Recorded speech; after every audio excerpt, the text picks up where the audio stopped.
política, debate, análisis. Con Jimmy Chamorro y José Gregorio Hernández. La Balanza por Colmundo Radio. Hoy con uno de nuestros codirectores, el doctor José Gregorio Hernández, vamos a analizar el tema de los paros que han afectado a por lo menos 12 departamentos de nuestro territorio colombiano. Los paros agrarios, pero además el respaldo de otros sectores sociales a ese sector agrario. Doctor José Gregorio, parece que las consecuencias de estos paros, de estas protestas, vienen de mucho más atrás y que podrían ser deficiencias de los gobiernos. ¿Usted qué opina?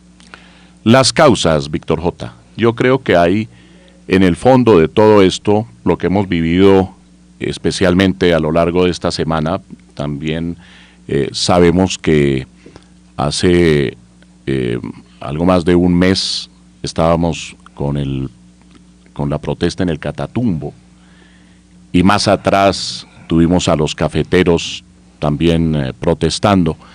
Las causas de esta situación, la que se vive hoy por hoy en el país, independientemente del problema de orden público que se ha generado porque se han infiltrado en las protestas personas que buscan generar el caos y el desorden, de fondo lo que existe es un manejo equivocado de la política económica del gobierno. A lo largo de estos 3 años, el gobierno no solamente ha descuidado el campo, sino que ha adoptado medidas que son sumamente discutibles desde la perspectiva del manejo de la economía respecto de sectores inmensos de la población, especialmente aquellos que se dedican a la producción agrícola. Ahora, veía yo las cuentas que hacían los productores de papa de Nariño. Entonces decía, nosotros acá en Nariño nos cuesta la producción de una carga de papa 45.000 pesos. Y cuando la vamos a vender nos dan 40.000 pesos. Es decir, que estamos perdiendo 5.000 pesos en cada una de esas transacciones. Y lo que ellos piden, además, no son muchas cosas. Es simplemente que les permitan trabajar con un margen de ganancia, por un lado. Claro. Por el otro lado, que se controle el contrabando. Es que no pueden seguir trabajando a pérdida. Claro, y por el otro lado, que además se evite el ingreso de tanta papa importada. Sí. Hay que revisar también ese manejo de los acuerdos y tratados internacionales. Los paperos allá en Tunja le han propuesto al gobierno, tanto los boyacenses propiamente tales como los nariñenses que se trasladaron a Tunja para las negociaciones, lo que han propuesto justamente es que se revise todo lo de los tratados de libre comercio, porque en esos tratados bilaterales que se han celebrado con determinados países o con la Unión Europea, en esos tratados lleva Colombia las de perder. Eso lo advertimos muchísimas veces cuando se estaba discutiendo, por ejemplo, el Tratado de Libre Comercio con los Estados Unidos. No nos prestaron atención. No hubo tampoco una posición contundente de parte de los agricultores en ese momento. Y yo recuerdo que inclusive el representante de la SAC manifestó que sí, que el tratado era muy bueno, que era algo importante para Colombia, y también lo dijeron otros gremios, y más aún, estuvimos rogándole durante muchos meses al presidente Barack Obama que por favor llevara el tratado al Congreso norteamericano para que fuera aprobado, y eran ellos los que no querían aprobarlo, y nosotros implorando que por favor llevaran al Congreso el Tratado de Libre Comercio. Y cuando ya el presidente Barack Obama estableció una serie de condiciones que se las comunicó al presidente Santos en materia de política legislativa, por ejemplo, en relación con los trabajadores, entonces cuando ya todo eso se produjo, finalmente se puso en vigencia el Tratado de Libre Comercio, y ahí tenemos buena parte de las consecuencias negativas de ese Tratado de Libre Comercio para los productores del campo colombiano. Ahora, acuérdese usted, doctor José Gregorio Hernández, que en ese momento en que se negociaba el TLC con Estados Unidos por parte del gobierno de Colombia, Estados Unidos intentó hacer lo mismo con Brasil. Y allí pues había un presidente bien plantado como el caso de Luis Ignacio Lula da Silva, y él no permitió ningún tipo de negociación, precisamente partiendo de esa base, de que los agricultores de Estados Unidos están subsidiados y pueden, digamos, poner su producto barato en cualquier mercado del mundo, mientras en el caso de Brasil y en el caso de Colombia, pues las circunstancias iban a ser muy difíciles para un sector tan importante como el primer renglón de la economía. Fíjese entonces, Víctor J., cómo lo que hay es una problemática estructural, fundamentalmente relacionada con la política económica del gobierno. Ese es el problema.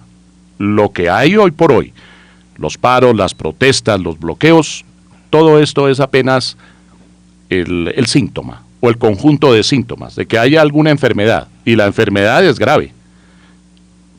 Tiene el gobierno que concentrarse en las soluciones desde el punto de vista económico. Por eso, ¿qué habría que hacer para sacar adelante una asamblea constituyente? El gobierno tendría que presentar un proyecto de ley a consideración del Congreso. La ley, con mayoría calificada de la mitad más uno de los miembros del Senado y de la Cámara, tendría que convocar al pueblo para que fuera el pueblo el que a su vez convocara en votación popular la asamblea constituyente.